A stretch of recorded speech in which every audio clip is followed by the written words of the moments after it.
दोन्ही सभागृहाच्या संयुक्त समितीच्या प्रतिवृत्तानुसार असलेले सन 2024 चे विधानसभा विधेयक क्रमांक 33 महाराष्ट्र विशेष जनसुरक्षा विधेयक 2024 संमत करावे असा मी आपल्या अनुमतीने प्रस्ताव मांडतो।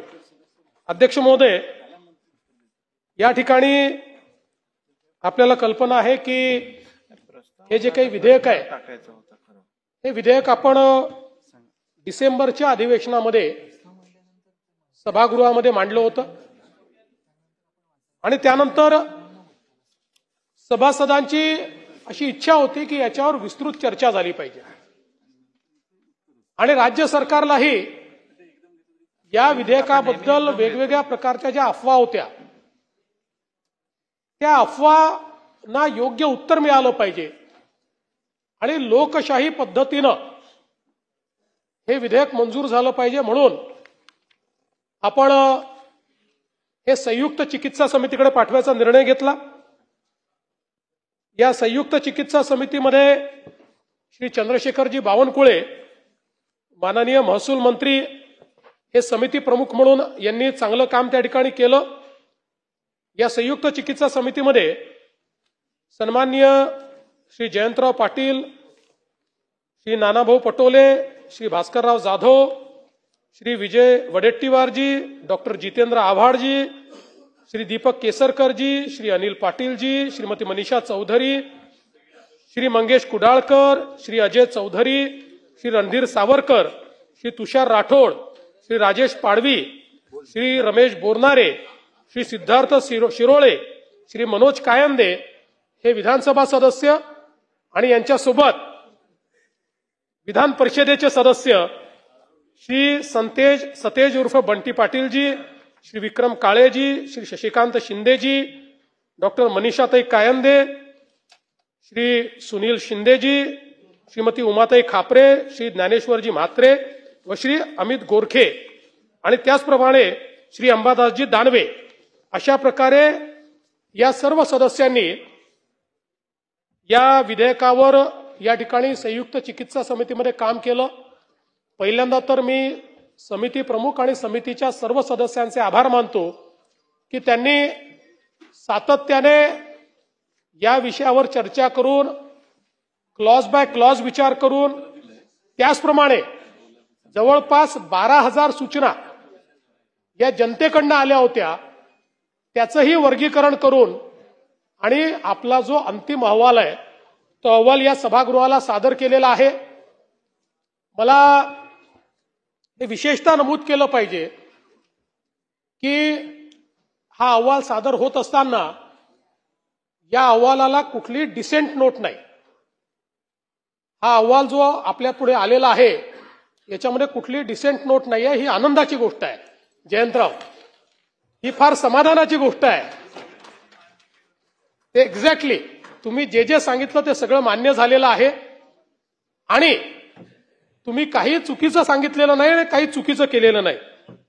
मुळामध्ये हा कायदा आणण्याचं कारण काय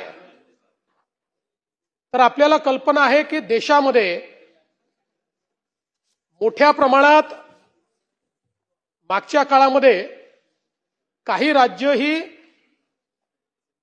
नक्षलग्रस्त किंवा माओवाद्यांनी किंवा ज्याला आता टर्मिनॉलॉजी आली आहे कडवी डावी विचारसरणी, ही त्याची टर्मिनॉलॉजी आहे। कडवी डावी विचारसरणी, माओवाद, याला लेफ्ट विंग एक्स्ट्रीमिझम अशा प्रकारचं नाव दिलेलं कोर्टातही तेच म्हटलं जातं आणि अशा प्रकारच्या विचाराने प्रेरित होऊन अनेक लोक हे सुरुवातीच्या काळामध्ये बंदुका हातात घेऊन त्या ठिकाणी व्यवस्थेच्या विरुद्ध लढा, भारतीय संविधानाने जी व्यवस्था उभी केली आहे ती आम्हाला मान्य नाही आणि म्हणून आमचा हा लढा आहे, आम्हाला साम्यवादी अशा प्रकारची व्यवस्था उभी करायची आहे। अशा प्रकारच्या विचारातनं या संघटना तयार झाल्या। गेल्या काही वर्षांमध्ये केंद्र सरकार असतील, वेगवेगळ्या प्रकारची राज्य सरकार असतील, या सगळ्यांनी मोठ्या प्रमाणात काम केल्यानंतर आता हा जो बंदूक घेऊन जो माओवाद आहे, हा माओवाद हळूहळू संपुष्टाकडे यायला लागलाय. महाराष्ट्र त्याचं उदाहरण आहे की महाराष्ट्रामध्ये पूर्वी 4 जिल्हे आपले माओवादाने ग्रसित होते. आता केवळ 2 तालुक्यांमध्ये आपल्याला त्या ठिकाणी ऍक्टिव्ह माओइझम दिसतंय आणि ते देखील पुढच्या वर्षभरामध्ये त्या ठिकाणी राहणार नाही अशा प्रकारची अवस्था आहे. पण त्याच वेळी याचं दुसरं स्वरूप हे तयार व्हायला सुरुवात झाली ज्यावेळेस ऍक्टिव्ह मिलिटंट्स मिळत नाहीत, त्यावेळी पॅसिव्ह मिलिटंट्स तयार करायचे. आणि म्हणून यातनं मोठ्या प्रमाणात जनसंघटना ज्यांची नावं पाहिल्यानंतर आपल्याला असं वाटतं की ही लोकशाही वाचवण्याकरता तयार झालेल्या संघटना आहेत, पण त्या संघटनांची कारवाई पाहिल्यानंतर ते लोकशाही मानत नाहीत आणि त्या संघटना भारताचं संविधान देखील मानत नाहीत. आणि म्हणून मी आपल्याला या ठिकाणी निदर्शनास आणून देऊ इच्छितो की ही जी माओवादी भारतीय कम्युनिस्ट पार्टी माओवादी जी आता बॅन्ड संघटना आहे, केंद्र सरकारने बॅन केलंय आणि सगळ्यांचं त्या ठिकाणी बॅन आहे, याच्या सगळ्या ऑफशूट आहे, यांचं हे संविधान आहे. हे संविधान काय सांगतं?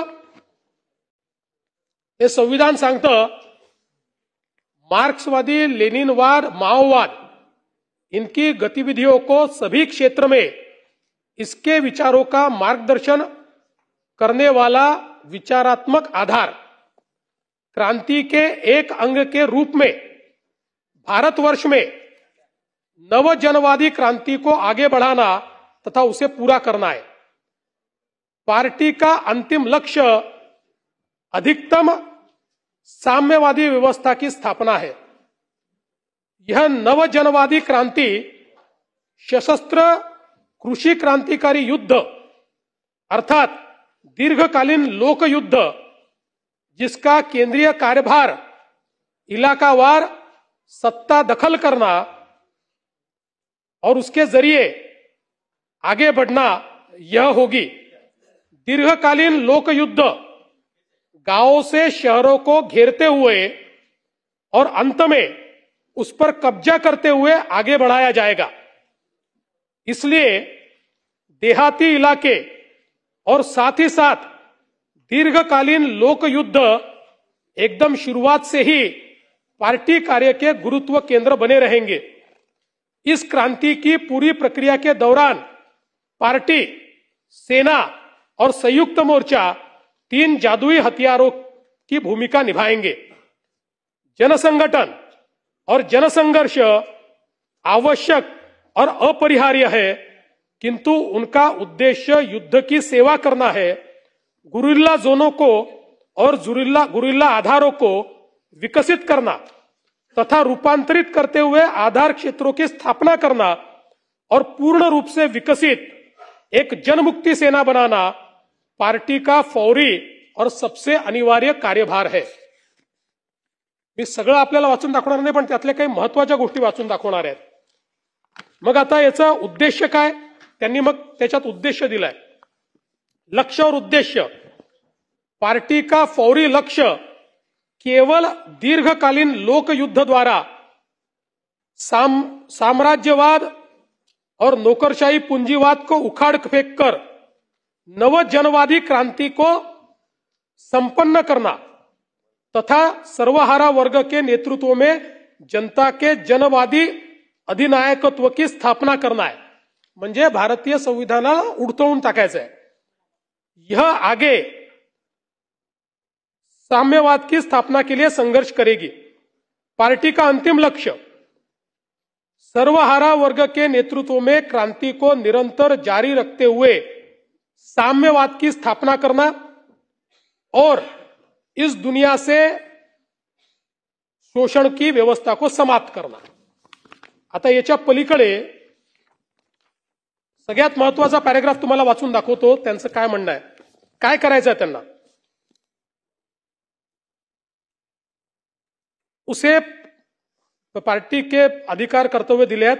त्यात 16 नंबरचा त्यांचा क्लॉज है कि उसे पार्टी की विचारधारात्मक और राजनीतिक आधारों की रक्षा करनी होगी तथा इसका विकास करने का प्रयास करना होगा और विभिन्न तरह के गैर सर्वहारा प्रवृत्तियों, संशोधनवादी नीतियों, संशोधनवादी प्रवृत्तियों, कार्यशैली, वाम और दक्षिण अवसरवाद, आता इतनं महत्वाचं आहे, काय त्यांना काढायचं आहे, कशाच्या विरुद्ध आहे, अर्थवाद, संसदवाद, कानूनवाद, म्हणजे भारताची संसद आणि भारताचा कानून म्हणजे भारताचं संविधान, सुधारवाद, उदारमतवाद, संकीर्णतावाद, अनुभववाद, मनोगतवाद, ऐसे अराजक विचारों एवं प्रवृत्तियों के खिलाफ अनवरत रूप से विचारधारात्मक और राजनीतिक संघर्ष संचालित करना.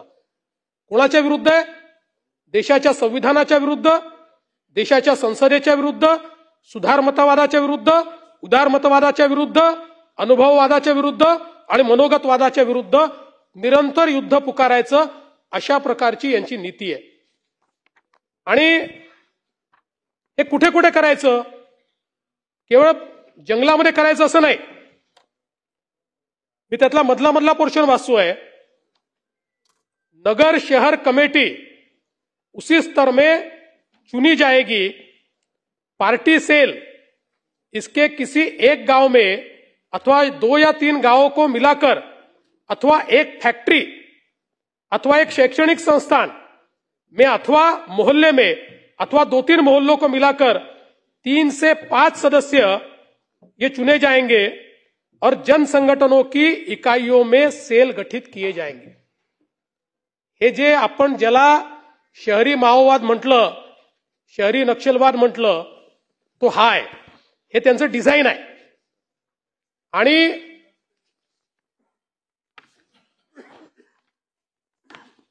याच्यामध्ये कार्यप्रणाली काय? पार्टी शुरू से ही सेना पर पूर्ण नियंत्रण करेगी. चूंकि पार्टी क्रांति की संपूर्ण राजनीतिक रणनीति और कार्यनीति का निर्धारण करती है, इसलिए यह अपने सामने दीर्घकालीन लोक युद्ध के विकास के स्तर को ध्यान में रखते हुए सेना के भीतर पार्टी संगठनों और कार्यप्रणाली और उनके रूपों को भी निर्धारित करेगी. आणि जन संगठनों की कार्यकारिणी कमेटियों में पार्टी फ्रैक्शन गठित किए जाएंगे. वास्तविक जनसंघटन म्हणजे हे जे ज्या संघटना आपण बॅन करा म्हणतोय त्या संघटना म्हणजे जनसंघटन म्हटलेलं आहे. वास्तविक ठोस परिस्थितियों के अनुसार उपयुक्त तरीके अपनाते हुए पार्टी फैक्शन जन संगठनों की कार्यकारिणी कमेटियों का मार्गदर्शन करेंगे. फैक्शन गुप्त रूप से काम करेगा. फैक्शन का मार्गदर्शन करने वाली पार्टी कमेटी सदस्य की राय अंतिम मानी जाएगी. यदि फ्रैक्शन कमेटी के सदस्य कोई भिन्न मत रखते हो तो अपने विचार को लिखित रूप से संबंधित पार्टी के उच्चतर कमेटी में वो ले जाएंगे. म्हणजे हे एक डिझाईन आहे की ज्या डिझाईन मध्ये या ठिकाणी भारतीय संवैधानिक व्यवस्था उलटून लेनिन आणि मार्क्सने जी व्यवस्था चीनमध्ये उभी केलेली आहे ती व्यवस्था या देशामध्ये उभं करायचा, अशा प्रकारचा हा यांचा विचार आहे. आणि म्हणूनच आपण जर बघितलं तर या संदर्भात यापूर्वी अशा प्रकारचा कायदा तेलंगणा राज्याने केला, आंध्र प्रदेश राज्याने केला, ओरिसाने केला, झारखंडने केला. आणि या सगळ्या राज्यांनी हा जो कायदा केला यानुसार केंद्र सरकारने सगळ्या राज्यांना हे ऍडवाइस केलं की राज्यांनी असा कायदा केला पाहिजे. आणि याच्या पाठीमागचं कारण काय झालं तर यापूर्वी अशा प्रकारचं बॅन करताना काही केसेसमध्ये आपण UAPA लावला आणि सर्वोच्च न्यायालयाने एक निकाल दिला की जोपर्यंत ऍक्टिव्ह टेरर ऍक्टिव्हिटी होत नाही तोपर्यंत UAPA लावता येणार नाही. आणि म्हणून त्या ठिकाणी आपल्या असं लक्षात आलं की आता UAPAच्या माध्यमातून अशा प्रकारच्या गोष्टींवर कारवाई करता येणार नाही आणि म्हणून मग जी सगळी राज्य होती त्या सगळ्या राज्यांना केंद्र सरकारने हे जे काही 4 राज्यांनी कायदे केलेले आहेत या कायद्यांसारखा कायदा करण्याकरता या ठिकाणी सांगितलं. आता मला हे देखील लक्षात आणून द्यायचंय की हा अर्बन माओवाद आज आलेला आहे का? आपण बघा की UPAचं सरकार असताना हा 18 फेब्रुवारी 2014 विचारलेला प्रश्न आहे होम अफेअर्स मिनिस्ट्रीला आणि त्याच्यामध्ये प्रश्न काय विचारलाय? Whether under increasing pressure from security forces the Naxalites have enclosed in deep forest have started spreading their wings throughout the country by forming front organization. If so, the government has identified such organizations working from Naxalites. If so, name such organizations operating out of Delhi and various other parts of the country.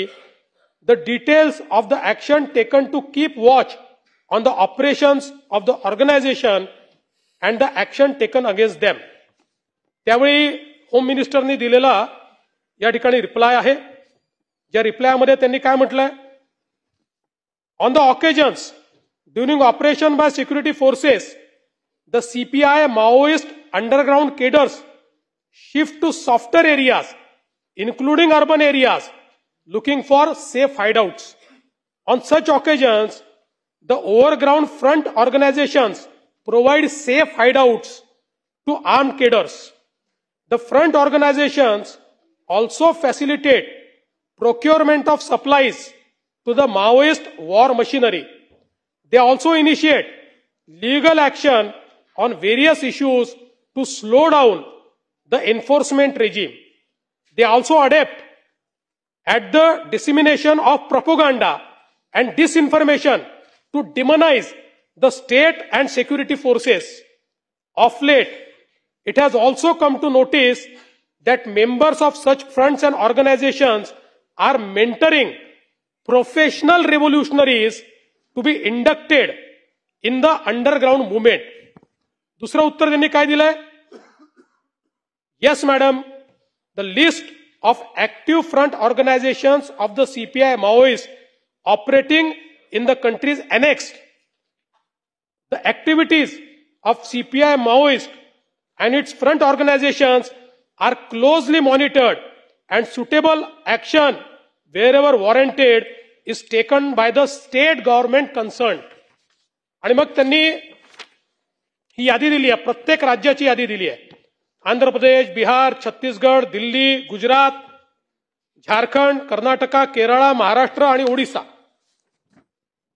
Punjab, Tamil Nadu, Uttarakhand, Uttar Pradesh, waste Bengal अशी यादी दिलेली आहे. आपण जर बघितलं तर आता महाराष्ट्राची जी यादी UPA सरकारने दिली आहे, नावं जर आपण बघितले तर असं वाटतं की या किती चांगल्या ऑर्गनायझेशन्स आहेत. दंडकारण्य आदिवासी किसान मजदूर संघटना, क्रांतिकारी आदिवासी महिला संघटन, रिव्होल्युशनरी डेमोक्रेटिक फ्रंट, विरोधी सांस्कृतिक चळवळ, Indian association of people's lawyer, committee against violence on women, Kabir Kala Manch. मी दिलेलं नाहीये. UPAच्या सरकारने हे लोकसभेमध्ये या फ्रंटल ऑर्गनायझेशनची ही दिलेली माहिती आहे. आणि एवढंच नाही तर या संदर्भात UPAच्या सरकारमध्ये एक ॲफिडेव्हिट कोर्टामध्ये दाखल झालेला आहे. ज्या ॲफिडेव्हिटमध्ये अतिशय स्पष्टपणे या ठिकाणी त्यांनी सांगितलेलं आहे की द सेकंडरी स्ट्रॅटेजी, खूप सगळं त्याच्यावर अर्बन माओइझमवरच आहे, त्यांनी शब्द यूज केलाय अर्बन माओइस्ट, पण याच्यामध्ये मी सगळं वाचून दाखवत नाही. The secondary strategy of CPI Maoist is to mobilize certain targeted sections of the population, especially the urban population, through its mass organizations, which are otherwise known as frontal organizations. the mass organizations mostly operating under the garb of human right NGOs and organically linked to CPI Maoist party structure, but maintain separate identities in an attempt to avoid legal ability. These mass organizations are generally manned by ideologues who includes academicians and activists fully committed to the party line. Such organizations ostensibly pursue human right related issues and are also adept as using the legal process of Indian state to undermine and emasculate enforcement action by the security forces and also attempt to malign the state institutions through propaganda and disinformation to further cause their revolution.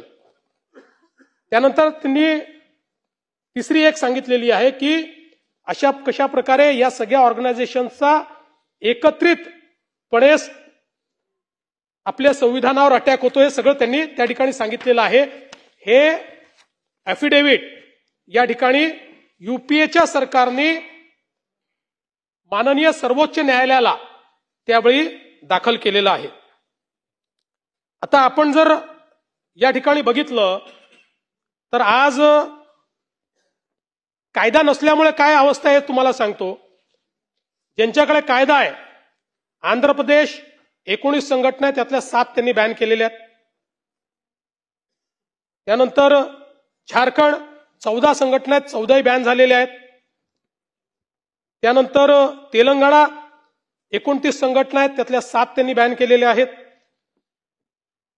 देशामध्ये सर्वात जास्त संघटना महाराष्ट्रात आहेत, 64. महाराष्ट्रात आहेत. हा लोकसभेत आलेला आहे आकडा. सगळ्यात जास्त जनसंघटना या महाराष्ट्रामध्ये आहेत. अशा प्रकारच्या कडव्या डाव्या विचारसरणीचे 64, एकही बॅन नाहीये.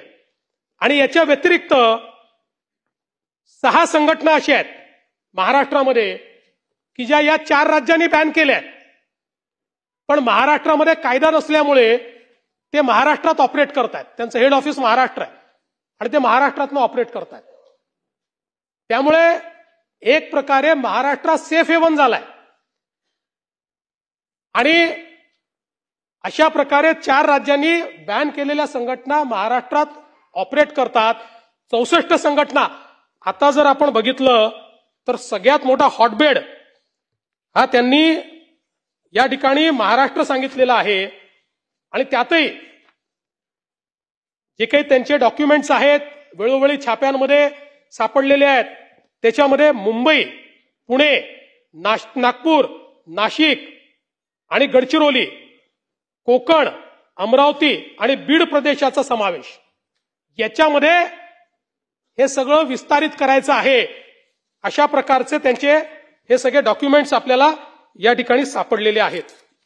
आणि म्हणूनच हा जो काही कायदा आपण या ठिकाणी करण्याचा प्रयत्न करतो आहोत, अशा प्रकारे आता जेव्हा गडचिरोली सारख्या ठिकाणी ऍक्टिव्ह केडर संपताय, त्याच वेळी पॅसिव्ह अशा प्रकारे भारतीय संविधानाच्या विरुद्ध चीड निर्माण करायची, लोकांचं ब्रेन वॉश करायचं.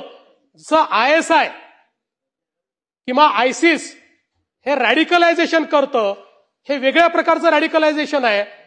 आणि याच्यामध्ये जे ऍफिडेव्हिट मी वाचलं त्यात त्यांनी डिटेलही दिले आहेत. चांगल्या चांगल्या प्राध्यापकांचं ब्रेन वॉश करतात, चांगल्या चांगल्या ब्युरोक्रॅटचं ब्रेन वॉश करतात. अशा प्रकारची त्यांची मोडस ऑपरँडी आहे. आणि म्हणून हा कायदा आपण तयार करायला घेतलेला आहे. आणि आता या कायद्याच्या संदर्भात काही लोकांच्या मनामध्ये संभ्रम आहे. पहिल्यांदा तर या कायद्यामध्ये इंडिव्हिज्युअलला अटकच करता येत नाही. कोणालाही व्यक्तीला डायरेक्ट अटक करता येत नाही. जेव्हा एखादी संघटना बॅन होते, बॅन झालेल्या संघटनेचा जर तो सदस्य असेल तरच त्याला अटक करता येते. त्यामुळे हे जे काही सांगितलं होतं सरकारच्या विरोधात बोलतात म्हणून आम्ही अटक करून टाकू, विरोधाचा आवाज दाबण्याकरता, हे कुठेही या कायद्यात नाही, असं करता येत नाही. नाही, असं करताच येत नाही. आणि असं करायचा प्रयत्न केला तर असा कायदा टिकू शकत नाही. दुसरं, आपण जर बघितलं असेल तर या कायद्याने सगळ्यात मोठं मेकॅनिझम काय उभं केलंय? सगळ्यात मोठं मेकॅनिझम हे आहे की एखादी संघटना अशा प्रकारचं काम करते असं लक्षात आल्यानंतर राज्य सरकारला किंवा पोलीस जो काही यंत्रणा आहे त्या यंत्रणेला ते नोटिफाय करावं लागेल आणि एका प्राधिकरणाकडे जावं लागेल. प्राधिकरणात कोण आहे? हायकोर्ट जज, डिस्ट्रिक्ट जज आणि पीपी अशा 3 जणांचं प्राधिकरण आहे. या प्राधिकरणापुढे जाऊन हे सगळे पुरावे मांडावे लागतील आणि त्यांनी हे पुरावे बरोबर आहे असं जर सांगितलं तरच नोटिफिकेशन काढता येईल आणि नोटिफिकेशन काढलं तरच मेंबरवर कारवाई करता येईल. म्हणजे हा पहिला कायदा असा आहे की ज्या कायद्यामध्ये एखाद्याला दोषारोप ठेवायच्या आधी किंवा एखाद्याला पकडायच्या आधी पहिले आपण न्यायालयाकडे चाललोय, पहिले न्यायालयाची परवानगी घेतोय, न्यायालयीन व्यवस्थेची परवानगी घेतोय की बाबा हे बघा आमच्याकडे पुरावे आहेत आणि त्या पुराव्याच्या आधारावर जर त्यांना वाटलं की पुरावे बरोबर आहेत तर ते परवानगी घेतील, तर नोटिफिकेशन कन्फर्म होईल. नोटिफिकेशन कन्फर्म झालं तर पुढची कारवाई काय? तर मग बँड ऑर्गनायझेशन, जसं सिमी बॅन झाली मागच्या काळामध्ये. आता सिमी जेव्हा बॅन झाली, सिमी तर युएपीए मध्ये झाली, पण सिमी जेव्हा बॅन झाली त्यावेळी युपीएचं सरकार होतं. सिमी बॅन झाल्यानंतर त्याचे ऑफिसेस अटॅच झाले. सिमीमध्ये जे काम करत होते त्या लोकांना त्या ठिकाणी अटक करण्यात आली, ऍक्टिव्ह केडरला अटक करण्यात आली, जे त्याला फायनान्सिंग करत होते त्यांना त्या ठिकाणी अटक करण्यात आली. मग आपल्या लक्षात आलं की सिमीचं स्वरूप बदलून त्यांनी पीएफआय तयार केलाय. मग त्याच्यावर आपण अशा प्रकारची कारवाई केली. असंच याच्यामध्ये कोणालाही उचलून अटक करता येणार नाही. त्या संघटनेच्या विरुद्ध या प्रकारचे पुरावे सापडल्यानंतर त्या फोरम पुढे जावं लागेल, त्या फोरमची मान्यता घ्यावी लागेल. ती मान्यता घेतल्यानंतर त्यांनी मान्यता दिली तरी कारवाई करता येईल आणि त्यांनी मान्यता दिल्यानंतर 1 महिन्यापर्यंत त्या संघटनेला मुभा आहे की ते हायकोर्टात जाऊ शकतात. म्हणजे एवढ्या मोठ्या फोरम नंतरही त्यांना हायकोर्टात जायची मुभा आहे. आणि आपण एक लक्षात घेतलं असेल तर देशामध्ये जेवढे विशेष कायदे आहेत या सगळ्या विशेष कायद्यामध्ये फर्स्ट ज्युरिडिक्शन हायकोर्टाला आहे, म्हणून ते विशेष कायदे. जर आपण नॉर्मल कायदा केला तर फर्स्ट ज्युरिडिक्शन सेशन कोर्टाला देतो, जीएमएफसीला देतो, पण स्पेशल कायदा केला तर फर्स्ट ज्युरिडिक्शन आपण हायकोर्टाला देतो. तशा प्रकारचं याचं हायकोर्टाला ज्युरिडिक्शन दिलेलं आहे. त्यामुळे कोणालाही तुम्ही उचलून काही करून टाकलं असं नाहीये. समजा या 3 लोकांच्या बेंचने आपल्याला अलाउ केलं आणि आपण नोटिफिकेशन काढलं, पुन्हा हायकोर्टाची स्क्रुटिनी आहे त्याच्यावर की जे हायकोर्ट पुन्हा एकदा त्या ठिकाणी या 3 लोकांनी केलेलं बरोबर आहे की नाही बघणार आहे आणि त्यानंतर ही सगळी कारवाई या ठिकाणी होणार आहे. त्यामुळे कुठेही राज्य सरकारला अब्यूज करणं, पॉवर अब्यूज करणं, पोलिसांना पॉवर अब्यूज करणं अशा प्रकारची कुठेही त्या ठिकाणी व्यवस्था नाहीये. अतिशय बॅलेन्स्ड अशा प्रकारचा कायदा केलेला आहे. आणि मी हे सांगतो आणि दाव्याने सांगतो, इतर 4 राज्यांमध्ये जो कायदा केलाय त्यापेक्षा प्रोग्रेसिव्ह कायदा आपला. इतर 4 राज्यांमध्ये इतका लिवे दिलेला नाहीये. पण आपण, कारण आपल्याला कोणाला त्रास देण्याकरता कायदा करायचा नाहीये, पण भारताच्या संविधानाच्या विरुद्ध आपल्याच लोकांना जे लोक ब्रेनवॉश करतायत त्यांच्यावर कारवाई करणं ही आपली काळाची गरज आहे. आणि म्हणून आणि आता एक्झिस्टिंग कायदे अशा प्रकारची जागा त्या ठिकाणी आपल्याला देत नाहीये. मागच्या काळामध्ये काही लोकांनी सांगितलं की पत्रकारांनी तुमच्या विरोधात लिहिलं तर तुम्ही त्यांना पकडाल. मग आम्ही पत्रकारांच्या सोबत संघटनांना बोलवलं आणि त्यांच्या समोर आम्ही एजी साहेबांना बसवलं, लॉ सेक्रेटरीला बसवलं, सगळ्यांना बसवलं आणि त्यांना सांगितलं तुम्ही विचारा यांना प्रश्न, क्लॉज बाय क्लॉज प्रश्न विचारा. आणि त्यांचंही समाधान झालं की कुठल्याही पत्रकारावर कारवाई करता येत नाही, कुठल्याही राजकीय नेत्यावर कारवाई करता येत नाही आणि ज्यांच्यावर कारवाई करायची त्यांच्यावरही कारवाई ही थर्ड फोरमनी, ज्याच्यामध्ये जजेस आहेत त्या फोरमनी मान्यता दिल्यानंतरच ती करता येते. अशा प्रकारची कारवाई झाल्यामुळे मला असं वाटतं की याबद्दलचे सगळे संभ्रम आणि याच्या पाठीमागची भूमिका, आणि मी पुन्हा सांगतो की ही काही आमची राजकीय भूमिका नाही, ही भूमिका सक्सेसिव्ह गव्हर्नमेंटने मांडलेली आहे. आणि हे जे 4 कायदे झाले, कुठे टीडीपीचं सरकार आहे, कुठे काँग्रेसचं सरकार आहे, कुठे आपल्या पटनायक साहेबांचं सरकार आहे, त्यामुळे देशाच्या व्यवस्थेवर घाला घालणारे लोक ज्यावेळी असतात आणि त्यांच्या विरुद्ध कारवाई करायची असते त्यावेळी कडक कायदे करावेच लागतात, त्याशिवाय होत नाही. आता शेवटी आपण मकोकाचा कायदा केला.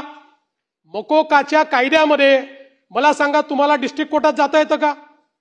मकोकाच्या कायद्यामध्ये तर त्या ठिकाणी आपण ज्युडिशियल इंटरव्हेन्शन ठेवलं नाहीये, वरिष्ठ अधिकारी पोलिसचाच मान्यता देतोय. पण इथे असं नाही केलं आपण. या ठिकाणी आपण थर्ड पार्टी ठेवलेली आहे, इंडिपेंडंट पार्टी ठेवली आहे की जी या संदर्भातला निर्णय देणार आहे. म्हणून माझी या सभागृहाला विनंती आहे की या कायद्याचा कुठलाही दुरुपयोग होणार नाही, ती करण्याची आमची मानसिकता नाही. हा कायदा देशाच्या सुरक्षिततेकरता, महाराष्ट्राच्या सुरक्षिततेकरता आणि भारतीय संविधानाच्या संदर्भात जे युद्ध पुकारू इच्छितात त्यांच्या विरुद्ध तयार केलेला कायदा आहे. आणि म्हणून या कायद्याला, या बिलाला या सभागृहाने एकमताने मान्यता द्यावी, अशा प्रकारची मी आपल्याला विनंती करतो.